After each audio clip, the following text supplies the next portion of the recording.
Napaka-arrogante daw na itong si Marcos Jr. Nako, hindi naman yan bago. Kayo talaga. Napakaganda rin po ang binitawang salita, ang statement ni Risa Ontiveros.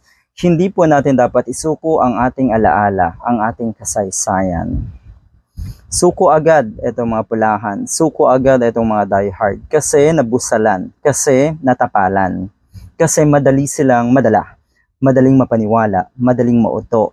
At walang choice kundi magpagamit at maging bayaran. Lalo na po yung mga nasa social media. Ganyan po ang nangyayari ngayon. Okay? Kaya kawawa talaga. Napaka-rupok ng mga kababayan natin. Lalo na po yung mga naging diehard, lalo na po yung mga naging pulangot. Ito, it should not be erased because it is historical fact. Ang tinutukoy po dito ay ang EDSA People Power Revolution. Pilit mang burahin yan na itong mga nasa Malacanang ngayon. Nako, ay hindi naman kayo forever dyan sa Malacanang, sigurado tayo. At yun nga, kahit burahin yan sa isipan ng mga uto-uto, mga uto-uto naman yung mga yan, diba? So wala ring epekto yan. Ang ibig sabihin, sa mata, sa kaisipan ng mga totoong may malasakit sa ating bansa, alam ang demokrasya, ang kahalagahan neto, at ang mga kababayan natin na nag-iisip ng tama, sa kaisipan nila. Hindi malilimutan itong EDSA People Power Revolution. At higit sa lahat, nakatatak na po yan sa buong mundo. Sige, napakalaking trabaho yan kung pilit yung burahin yan sa mata ng buong mundo.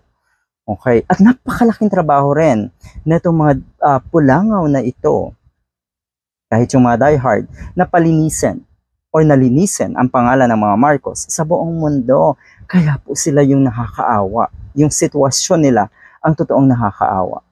Alright, kasi nga, yung EDSA People Power Revolution ay hindi nakasali sa special non-working days for the year 2024.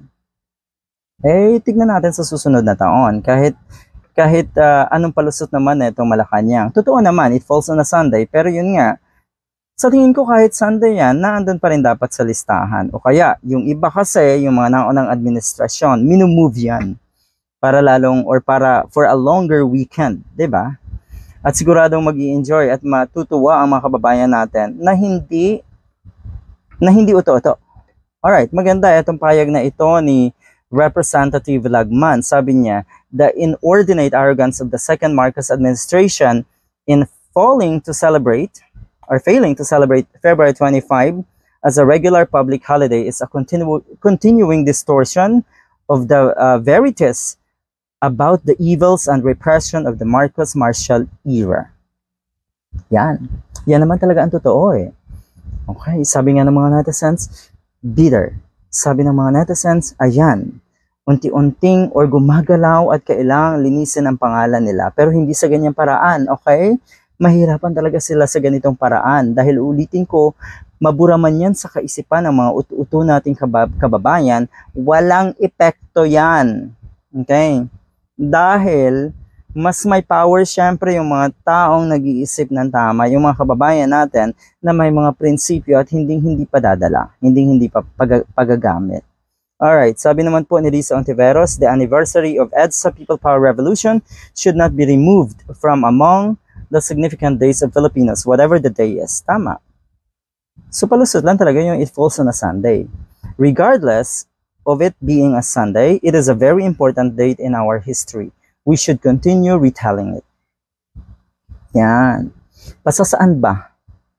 Okay, pasasaan ba? At mapapagod din ang mga kababayan natin na nagpapagamit at nagpapauto dahil mawawala rin sa uso yan.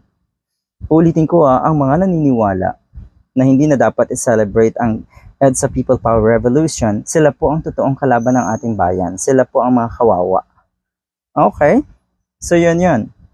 Nakakatuwa, no? Nakakatuwa dahil ngayon po, etong mga nasa social media nga na pulahan at diehard, nagngangalngal daw ang mga dilawan. Hindi nila alam na sila yung mga kawawa. 'Di ba? Sila yung mga sa bandang huli ay marirealize na siya nga nagpagamit sila, nagpaoto. Kaya lalong naging pariwara ang kanilang buhay. Ganun po ang nangyayari. Ganun po ang totoong mangyayari.